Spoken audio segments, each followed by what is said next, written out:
On this episode of the Armchair Army podcast, we have a very special guest. His name is Ben Macpherson. He is a Washington State alum and also a University of Montana law student currently. So we are going to compare and contrast the differences in college game days between the FCS level and the FBS. And then we go into a little bit of regional roundup as well as the Armchair front lines as well. So you aren't going to want to miss anything today. It's going to be a really exciting show. So without further ado, let's roll.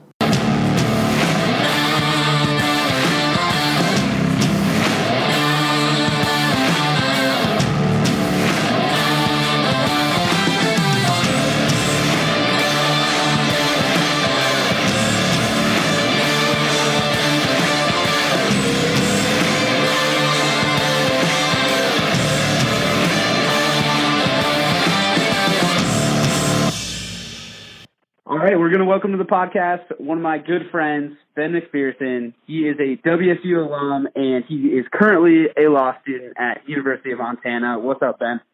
Not much, Clayton. Thanks for having me on. Yeah, to do this with you. Sure, man. Well, you know a ton about the Cougs. You obviously graduated from Pullman, WSU, so they're having a little bit of a tough time. So WSU went to Arizona. They lost to the Wildcats. Luke Falk gets benched. What's your thoughts? Yeah, it's tough. I was looking at, projections. We were actually supposed to, it's not like any Cougs fan is thinking this, but they were projecting, like Arizona was supposed to win that game. So definitely disappointing to lose by 3 touchdowns to the team that we beat by 62 last year. Yeah, you guys worked on them. And Falk being benched, like moving forward, Helinski at quarterback, are you confident in Helinski? Oh, I think Falk will be back, but I'm coming years going forward with him. I think that he'll be good. Luke Falk is the best quarterback that's ever come through, and I think that Helinski's been able to, have him as a teacher, and hopefully he'll just be able to build on what Falk is leaving for him. But yeah. Yeah, absolutely. He looks really good. He looks comfortable. But, if you're going to go into the Pac-12 North, especially against a good UW team this year as well, it seemed like they were a little out of touch. So, going into the Apple Cup, the last game of the season here coming up in a few weeks, what are your predictions for the UW game? Oh, gosh. We've got to turn it around. And I don't know exactly because I would like to, as a Cougs fan, I'm going to tell you every time that we're going to win that game. And then, if we don't. But I think Leach needs to change something in the locker room or something because these away games, obviously we're able to hold it down at home. When we beat USC, we just outplayed that team. And that was a great win. And I really thought that we'd be able to just kind of ride that and keep it going. But, we're getting to these, going to Cal, going to Arizona, and it's just not the same team. We're starting off really slow and, giving up big plays, and it's hard to win away when you play like that. I don't know. Yeah, seriously, especially with the locker room being the way it is. It seems like USC game was kind of like a turnaround point for not just the season, but kind of the program to step up and be like this every single year. And then a letdown at Cal that no one was expecting. And then you're right, Arizona was favored in this game. I think WSU was 1 point favorites, but the predictions were the University of Arizona would win. So, yeah, it's tough. It's really tough. But moving forward and sticking with the athletic side of WSU, Bill Moose leaves WSU. Middle of the season, goes to Nebraska. Does anybody know why he did this? Dude, well, honestly, and the only reason why, I know why he went to Nebraska, just because of Nebraska is, the sports over there is huge. Football, Nebraska still has, the longest sellout, crowd in, the history of college football, I think. The Cornhuskers, it's nuts over there.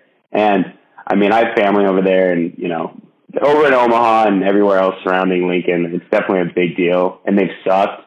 So they probably... I think that the price was probably pretty right for him, to be honest. Yeah. Which, I love Bill Moose and what he's done for us, but it's in the end, it's a job's a job. But. For sure, especially with the money. I'm guessing the money is going to be way more than WSU could ever even imagine paying him. But Yeah, thankful for what he did at WSU. That's great. I mean, he turned the football program around. He put so much money into that stadium, and it looks like he's righted the ship, which is awesome to see. But it's kind of sucks seeing him leave. Especially, it seems like Nebraska would be kind of an out of the blue school, but you're right. It has a rich tradition, and yeah, they're probably paying him a pretty penny over there. So he does, yeah. And I mean, Nebraska will be back too. I mean, you look back in the history of college football, and Oklahoma and Nebraska was like the marquee matchup for so long that there's only like a good college football program. You can only keep them down for so long. I mean, Miami had all that shit happen to it. Shoot. Yeah, right. No, it's a lot. I mean, especially with a Nebraska team that has. It seems like they are rich with talent too, surrounding the area, so they don't have any problem recruiting. So shit like that. I mean, it seems like it's kind of one of those things that they'll turn it around, and Bill Moose is going into a perfect situation.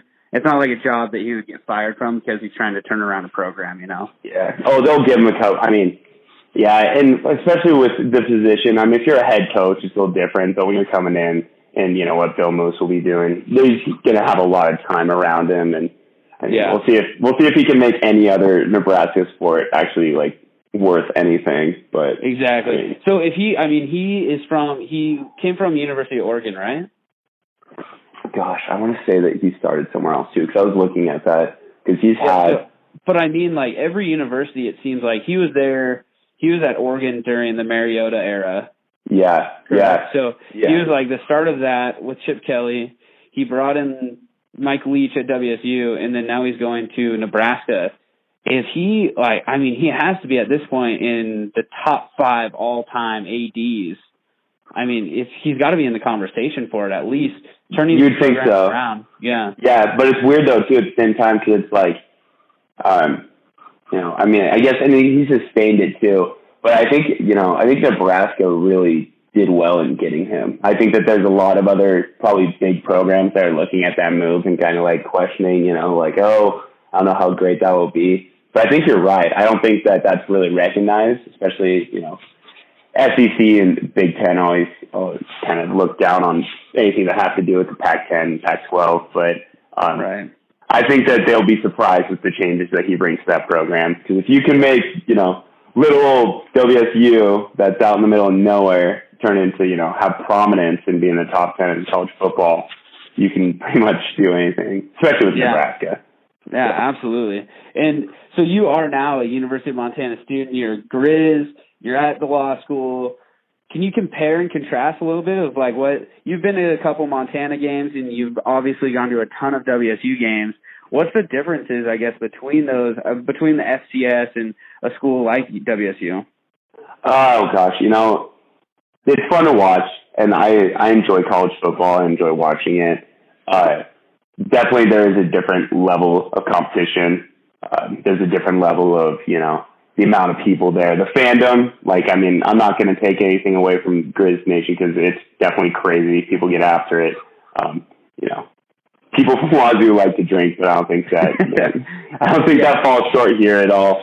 But yeah, no, they're fun to watch. The games that I've gone and seen, there was a big letdown when we played Eastern. We were just beating them up, and by halftime, I think it was 3 touchdown lead, and then came back, had a couple really bad big plays. Kind of disappointing to see, but it is fun to watch them. We had Savannah State come in here, and that was, I believe they're from Georgia, which I could be wrong. Yeah, but no, you're right. But that was right during the hurricane that swept through there, and they hadn't been able to practice for 5 or 6 days. Most of them had never been on a plane before. I was listening to the local commentary, and they came in. And that was a bad team. It was we left at halftime with 35-7, just absolutely just shellacking these guys. These they kept throwing pick sixes, and their offensive linemen trying to tackle our guys was just hilarious. These guys that are 350, and you can tell they're just cold, and they don't want to really hit anybody. It's yeah, exactly. I know the competition is so much different in the FCS level, but people also, because it's not nationally televised, they don't see how big the University of Montana Stadium is. And how many seats does it have? Oh gosh, I want to say it's pretty big, and especially for an FCS school, like it dwarfs like Eastern's. I mean, Eastern looks like a high school compared to them. Right. I mean, beat them, but I would say it holds almost 20,000 people. Yeah, I think it's around 20,000. Right. Yeah. Hayden Labs would have me. Yeah, and people who are listening and think that FCS is some like bottom feeder, they kind of think of D3 schools. They're probably playing on a high school field, but these D3 schools, they can get after it, man. Like Appalachian State, their stadium when they went in the FBS is no joke. So University of Montana is no chump. Well, and I mean Eastern goes in, and almost every year it goes in upsets. There's always the D1AA that goes in and upsets a Division I school. Like, I remember when Eastern went upset number 25 Oregon State, and it was like, who's Eastern Washington? Big deal. I know when they took UW down to the wire when Vernon Adams was their quarterback. Yeah, big play VA. Yeah. And wait, they actually beat UW. I'm 99% positive they beat UW and Oregon State in this, 2 consecutive years. Yeah, I think they lost in a shootout, but they beat UW earlier. I remember when UW was really bad, they lost to them, but it was a shootout. The game that I think they lost to them, Vernon Adams had 600 yards all purpose. Yeah, offense, and that's when he was a grad transfer and he went to Oregon. And I remember when Oregon and UW played, they're like, oh, we've seen this guy before. With less talent around him, they were absolutely scared out of their mind. And Oregon went into WSU again, or UW again, and won. So Vernon Adams, they were so happy when he graduated. It was hilarious. But yeah, seriously, that guy, Vernon Adams is just a guy that was in college football for a long time.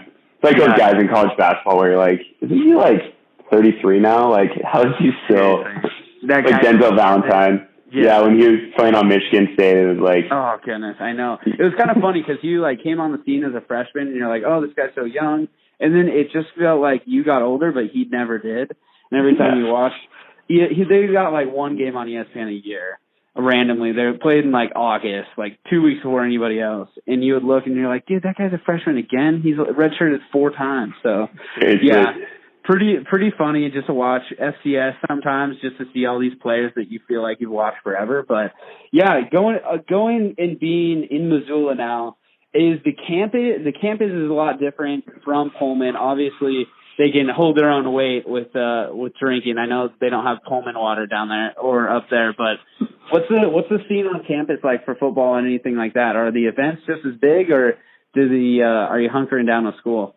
As much as I'd like to say that I'm just completely hunkering down with school, I definitely have explored kind of the options around campus. And honestly, I really like the campus here compared to Pullman, and not taking anything away from Pullman campus because it's beautiful, brick everywhere. I mean, right. You came down multiple times and saw, and great campus, very hilly and nice. And Missoula's different because, you're surrounded by these huge mountains, but the campus itself is completely flat, which is nice for getting around and being able to kind of see everything. Football games, the town definitely swells, especially in that area. It's cool because around campus, there's just no open container laws, which is really, surprising. I remember you sending me a picture, actually, of when you first got there, and there was parking out front of this restaurant, and there was 2 4-wheelers and a dirt bike in parking spots, and you took a picture just in front of the restaurant. And I thought that was so funny because it's just so much different because they just do whatever they want over there, Oh, dude, yeah, I love it, and it's a little different. There's just because in Washington you have that crowd too. You're like, it's kind of but then Montana crowd of those kind of people is way different. It's awesome, and I love it. But it's you see these just there was this guy that was this was probably a couple weeks ago at a bar, had one of the best mullets I've ever seen. Took care of it. It looked great. He was a 25-year-old dude. And I even complimented the guy. I was like, that's a nice mullet, dude. He's like, yeah, it takes a lot of work. It takes a lot of work. You're so proud of it too. He's been working on it for a while. Oh yeah, you just don't see that stuff, It's just Montana. Yeah. It's kind of funny because it's a different demographic, and it's not what you think. It's just, I don't know, you just get assimilated to the area, and you find it like so awesome coming from Spokane. I know we went to the same high school, but you've gone down to Pullman and now into Montana. I know you've gone to Montana so much over the years, just fishing and stuff like that, but being in Montana, how different is it from Spokane? Oh, from Spokane, it's definitely, it's a smaller town. You kind of have that small town vibe. People are really nice, though. I enjoy it. It's a lot like Spokane, too, where, people are outdoorsy. Spokane might be a bigger town, but at the same time, a lot of people that are in Spokane like it because of its access to, things that are surrounding the area that are fun to go do. And Missoula is pretty much, smaller town with just more things going on. So, it's like almost everybody hunts here, which is awesome. I'm surrounded by that. But yeah, no, I definitely, I miss certain aspects of Spokane and obviously, know a lot of people back there and, versus kind of moving into a different place. But, definitely comparable though. Yeah, absolutely. And new people, new surroundings. But we're going to do 3 rapid fire questions for you, Ben, just to send you off here. Are you ready for this? Yeah, I am. Let's hear it. You just answer as fast as you can for these 3 questions. So the first one we have is WSU going to be in the Rose Bowl? Yes. I'm a WSU fan. Yes. Is fall going to start every game in the rest of the year? Yes, 100%. And who is your top 4 picks going into the college football playoff? Oh, man. Bama, Ohio State. Was that one? For sure, yeah. Bama's a tough one. Ohio State for sure. Now, since they just beat Penn State, which was kind of baloney from what I saw. And then what? Georgia's number 3 right now. Georgia's 2 now. Yeah. Georgia's 2 now, and then who's? I'm trying to think of. Big shakeup in the college football playoff this week because TCU is there. Yeah, TCU was 4, right? What's the 4? TCU is now 9. Penn State's 7. Wisconsin's still up there. Wisconsin was 5, right? So I think at this point, they would be below eligible. I would like to say don't sleep on Nittany Lions. I would like for Penn State to make it in just because Saquon Barkley is nuts. That'd be fun to watch. I think what's going to happen is one of these Big Ten teams are going to eat each other. And so Wisconsin and Ohio State are going to eventually eat each other. So I think Penn State's going to have a big chance. But if anything goes the way it did last year, because Penn State did the same exact thing last year, winning against Ohio State, having one loss, Ohio State gets in, Penn State gets left out. Yeah. So tough time Penn State and Nittany Lions have had. But, Ben, thank you so much for coming on. Greatly appreciate you taking time out of your day, man. Yeah, no, appreciate it, man. Feels great to talk sports, man. Yeah, absolutely. And good luck. U of M, law student. You're going to do big things. Appreciate it, man. Huge shout out to Ben Macpherson for coming on the podcast. We greatly appreciate Ben's insight on the differences between the University of Montana and Spokane and Pullman in Washington State, going over the FCS and FBS differences. And we hope to have Ben on later in the podcast when WSU gets to the bowl game, so we'll get his insight on how WSU is going to do going into the bowl season. But we are going to continue with some regional roundup here. We are going to start in Washington, like always. University of Washington, they won 44-23 over UCLA. They are at home against an Oregon Duck team that rolled over Utah last week, 41-20. So Jake Browning got on the right foot last week. Hopefully he continues it this week, playing against Oregon, going in and competing for a Pac-12 North championship, going in that Pac-12 championship and vying for a spot in the college football playoff. Sticking with Washington State also, they lost to Arizona, 58-37. Arizona quarterback threw for over 5 touchdowns and ran for over 140 yards. Absolutely torched the Cougar defense, but WSU looks to bounce back against Stanford at home. Huge game against Stanford as they face a ranked team at home again. Last time they beat a ranked team at home, it was USC earlier in the year. So Luke Falk looks to bounce back from his benching and also his couple of picks that he threw late in that loss against Arizona. So we should see WSU try to get their offense rolling again. Down into Oregon State, they lost 15-14 to Stanford, and Stanford has their Heisman candidate running back out. They are looking to avenge their loss. They're 1-8, but they're playing a lot better than they did in the beginning of the year with their coach being fired. But they are at Cal this week. Cal has been playing really well as well, so it should be actually a good matchup. And then going to University of Utah and the Utes. They lost to Oregon last week, 41-20. They play UCLA this week. UCLA is obviously coming off that loss against UW. Josh Rosen is playing at home, so Utah has a tough matchup there. Going to BYU and the Cougars, they won 41-20 after being only 1-7. They're now 2-7, 41-20 to San Jose State. They played really well. They're getting a lot healthier. Tanner Magnum looked really good as well. So we should see them have a good performance against their next game at Fresno State, but Fresno State has been one of the best teams in the Mountain West, so that should be another tough game for BYU. Going into Idaho with the Vandals, Idaho won 31-23 over University of Louisiana Lafayette, and they are looking to get bowl eligible, winning the next 3 out of their last 4 games. If they can to get bowl eligible, they're at Troy next week, so that should be a good game as well against the Trojans. Going down into South Idaho, Boise State, they won against Utah State in Logan. Brett Rippon threw for over 3 touchdowns and over 240 yards. Cozart had 2 touchdowns as well, and they actually play Nevada at home this week on Saturday. And so Nevada, 20-point underdogs in this game, so you should not see this game be very close as the Boise State offense is starting to click with that great D that they have as well. So we should see that not be a very good game, but an exciting weekend overall for the Northwest, and so that is going to do it for our regional roundup. Going into the Armchair Army front lines, I have the 3 best lines that you're going to want to look at this week. First off, our first pick is going to be Boise State. They are 20-point favorites against Nevada, with their offense clicking and Nevada being a very anemic offensive team. I think they are going to cover those 20 points at home and continue to carry the momentum into Boise. So that should be one of the best lines of the week.